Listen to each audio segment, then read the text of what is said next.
Welcome to Grant Writing Made Clear. The truth is, the grant writing process isn't always clear, but with the right guidance, proven actionable strategies, and expert insights, the process becomes easier, simpler, and yes, clearer. I am Dr. Trenette, your host of Grant Writing Made Clear, and a former nonprofit president turned distinguished professor and behavioral scientist with 2 decades of grant writing experience. I remember what it was like to be a busy nonprofit leader with little time but big financial sustainability concerns. Over the years, I have transformed my skills from securing $1,000 foundation grants to winning multi-million-dollar federal grants. I created this podcast in response to the grant writing coaching requests I've received from nonprofit leaders, entrepreneurs, and professors over the years. Join me each week as I reveal insider strategies and share key lessons that turn wishful thinking into winning applications. Pull up a seat and get ready to be inspired, empowered, and transformed. Whether you're a beginner or a pro looking to sharpen your skills and create a life you love, you're in the right place, my friend. Let's get started. Hello and welcome back to Grant Writing Made Clear, where your purpose is my goal. I am your host, Dr. Trenette, and I am truly glad you are here with me today. Thank you so much for being here. I am so grateful. As you know, this podcast is called Grant Writing Made Clear, but the truth is that sometimes life feels anything but clear. And when life feels heavy, complicated, and emotionally demanding, it can be very, very hard to show up for work that matters most. And, lately I have been carrying a full plate with teaching, research, service commitments, serving on an NIH study section, and so many other things. And in addition to my professional commitments, I have been grieving the loss of my mother-in-law, and so it has been a very trying season, as my uncle would say. And it has been challenging to do all the things and to do them well and to continue to be a mom. I'm a mom of little kids, ages 9 and 8. And so still have to show up for them in the best way possible. And they are super busy. And so it's been really challenging to do all the things over the past couple months. And in seasons like this, the goal is not simply to keep writing, right? As we think about grant writing, the goal is not simply to keep writing. The goal is to keep going without losing yourself and without letting go of the momentum you have worked so hard to build, right? So we want to recognize our humanity. We want to recognize that there is a lot happening around us. And so we want to maintain our momentum, but we also want to take care of ourselves. We don't want to lose ourselves, as my dad would say, for ourselves, right? Like we don't want to prioritize things that seem so important that somehow we lose who we are, we lose what matters. And so today I wanted to share 5 practical strategies that helped me stay grounded and helped me to keep moving forward in the ways that I could over the past couple months without feeling completely overwhelming and completely stressed and unclear. And so I'm hoping that these tips will give you both permission and practical support for the seasons that are to come for you. Maybe you're experiencing a very difficult and busy season as well. And so I'm hoping that what we talk about today will help you because, again, it's not all about the work. And so we're going to talk a lot about the work, how you continue to build your momentum during this season. But I also want to recognize that we have a lot going on around us, and we want to make sure that we continue to honor our loved ones and ourselves. So grab your favorite notebook open your notes app, whatever it is that you use to take notes, and let's dive in. Tip one is strategic delegation. So when your capacity is low because life is lifing, as they say, you cannot be the primary engine for every single task. You just can't. And so you look at your federal, state, or foundation applications and you want to ask, or you should ask, what can I hand off, right? So I want you to look at the things you're working on, be it grant proposals, maybe it's funded work, maybe it's some other work tasks, but think about what can I hand off? And this might mean asking a research assistant to draft the initial literature review, or it could be asking a colleague to handle a specific administrative component of the proposal. And I just want you to know that delegation is not about avoiding responsibility, because I know sometimes we can have some faulty thinking there, some mental blocks there around delegation and feeling like, oh, we're being lazy because we're delegating something. But it's not about being lazy or avoiding responsibility. Delegating is about protecting your cognitive energy for the sections of the grant proposal that only you can write. As the leader of your team or a leader of your team, you are a vital resource. And so you want to, when you're super busy and super potentially stressed, you want to think about, what can I remove from my plate? What can I hand off? And so you want to do that so that you can protect your cognitive energy for the sections that require your voice, your expertise, and your strategic thinking. And so for me, what I have learned to do, and I'm continuing to learn, is I will intentionally lean more into delegation during very demanding seasons. And I am fortunate because I do have team members, one in particular, who I don't even have to go to her. If she knows that I am in a season where I am working way too much, she will volunteer and say, what can I take off of your plate? And so hopefully you're surrounded by people like that as well, who will say, I know you have a ton on your plate. I know that this is a very demanding period. What can I take off of your plate? I hope you're surrounded by people like that. If not, hopefully you can create that kind of energy around you. Tip two is around time blocking.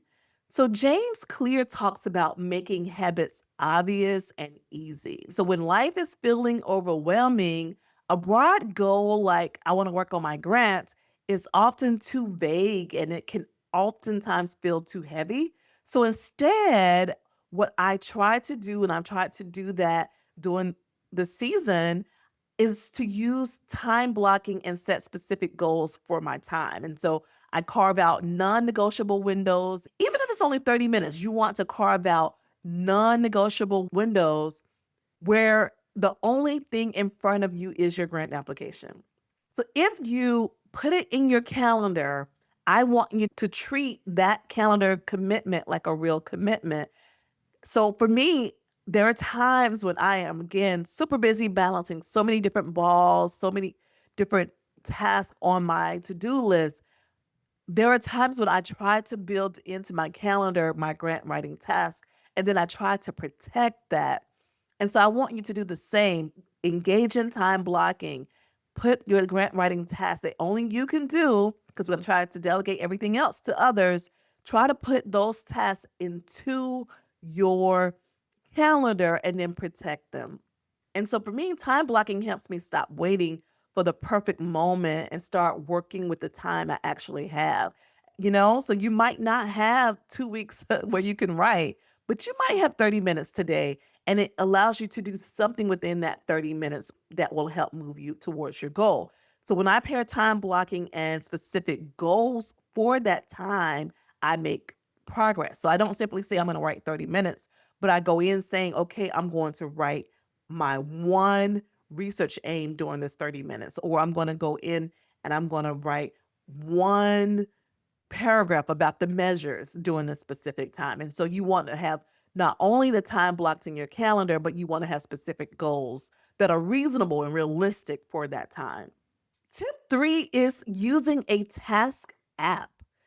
So I used to be really old school and I would use paper and pen. I would use a journal and a pen to write all my notes down. And honestly, that was amazing. I still really love that, to be honest with you. And if you ask me in 2 months, I may be going back to that again. But for the past, I would say year or two, I've been using a task app, and I rely heavily on a task app to filter my to-do list through the Eisenhower Matrix. And so after I write down what needs to get done, and let me take a step back. First, what I do is, as you all might remember, I develop a 5-year strategic goal. And then I also develop an annual list of my goals. And I also back and I set weekly goals. And the idea is that those weekly goals will help me achieve my annual goals. And I organize my app by categories. And so it's organized by the categories that relate most to my life. And so I have a category that is labeled teaching. There's one labeled research, one labeled service. I have a category that is labeled professional, where all the other kinds of things fall in there. For example, advising my students. I would have my NIH study section reviews in the professional category. So I have that as well. I have a personal category. And now I am preparing to be on research leave in the fall. And so I'm going to have a research leave category as well. It's already there, just haven't started writing as much in that category. And so you want to organize the task app in a way that makes sense for you in your life, depending on what is needed for you to achieve your 1 year and ultimately your 5-year goals. So first you start with your 5-year goals, then your annual goals, and then you create your task app organized around the things that matters that will help get you to your 1-year goals. And so I write down on a weekly basis, I write down what needs to happen that week. And I have so many things in my app that I have some things that are in my app that do not need to be achieved this particular week. And so those things are in my app, but they do not show for that particular week, right? So it's kind of like a bank of things that needs to occur, but I know all of these things won't happen this week. And so when I am assigning what I'm going to work on this week, I only assign what is realistic for the week, and everything else has to stay in this bank in like a waiting room. And when I work on the next week, I can pull as many of those things into the week as is realistic. And so you want to organize your task app. One thing I've learned is that when you are overwhelmed, your brain can start treating everything like an emergency. So when you're feeling just completely overwhelmed, all the things that are in my little bank, in my app, in my little waiting room, all those things can feel like they need to happen immediately. But my app, by seeing so much of it, I look at it and I know I can't do it all in a week. And so it helps me to say, okay, I know that I have all this to do. And because I have it all in one place, I don't have that feeling of feeling like I'm forgetting something. You all know that feeling of feeling like you're forgetting something, like you know there's something else. But because I keep this updated on a regular basis, every day I'm in this app, it helps me to feel more confident that I have a handle on things. And so it allows me again that even though everything is feeling like an emergency, this app allows me to slow down long enough to see things more clearly. And it allows me to slow down long enough that I can be a bit more planful and organized. And I find that that helps me because I go in again, I pull from this waiting room or bank, if you will, and I consider that. And then I also consider what's in my calendar, and the two can be integrated. And I go in and look at my calendar because in my calendar are meetings that I may not have in my task app. And so I go in and I consider the things that are in my calendar, the things that are in my app, and then I create my weekly to-do list. Again, you can integrate the two if you choose. And so I know what I'm going to do that week, and then I simply go in and I organize it by day. Okay, on Monday, I'm going to do these list of things. On Tuesday, I'll do these things. On Wednesday, and so forth. And so it really helps me to be really organized, and that helps me a ton in general, but especially when I am feeling very busy and very overwhelmed by life. Tip 4 is called Eat That Frog. You all may have heard that. It comes from Brian Tracy's concept of doing your hardest task first. In our world, that may be the significant section, right? So if you're working on a grant proposal, many people would say one of the most important parts of a grant proposal is the significance section or the method section, the approach, or maybe the specific aims page. But whatever section that you feel is your hardest, whatever part that you are avoiding, you know that part, whatever part you're avoiding because it feels mentally heavy, you want to try to start with that to the extent that it is sensible.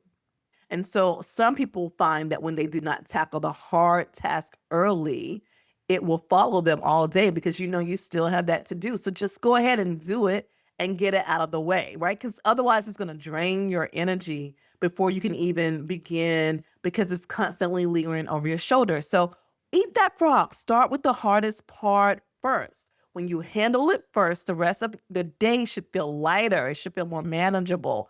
So do the hard thing first and give yourself the gift of momentum. Tip 5 is use the velvet rope and protect your energy on purpose. So my fifth tip is really to create what I call a velvet rope, if you will, around your time and energy. Not everything deserves immediate access to you. Not every request is yours to carry. Not every opportunity is meant for this particular season, especially if it is a very busy and already overwhelming season. So when life is overwhelming, boundaries are not a luxury, boundaries are a necessity. So the velvet rope is about being discerning. It is about deciding who and what gets your best energy and what needs to wait, right? What we keep over in our bank, what we keep over in that waiting room, or what needs to be delegated to others on your team, or what should be declined altogether. So we want to use the velvet rope around your time and energy. This is getting to the other part that I was talking about. It's not only about building momentum, but it's also about making sure you are caring for yourself during these seasons. And so we want to put a little velvet rope, a little cute velvet rope around our time and energy so that we can take care of ourselves during these seasons. You'll thank me for that later, I promise you. Because sometimes, including me, my team would say that I I have a tendency to overcommit. So I'm preaching to myself on this one. Including me, there are times we need to put the velvet rope around our time and energy so that we can do the work that needs to happen and we can do it well. When we overcommit, more than likely it means that something will not be done well. I'm telling you the truth. There are times when I'm so busy and I know I could make this manuscript so much better. But because I'm so busy, we have to get it done. We have to move on. And so when you honor yourself, when you honor your time, when you honor your energy, you will produce better work.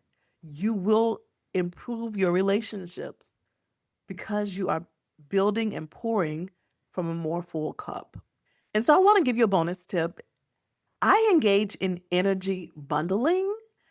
So when I have to do work that feels repetitive, draining, or mentally taxing, I try to pair that with something that helps to sustain me, right? So I try to, for me, listen to music while I work. And you can ask my friends, my colleagues who know me really well, when we sit down and do writing retreats, and I'm doing a writing retreat this summer, yeah. I can't wait to tell you about that. But we're doing a writing retreat with some of my friends. We're going to Martha's Vineyard. I'm so excited about that. And when I work, these friends will tell you we've been doing writing retreats now for about 15 years. And they will tell you when I sit down to work and to write, I will have music playing because for me, that music helps me stay focused. It lifts my mood. I promise you, it lifts my mood.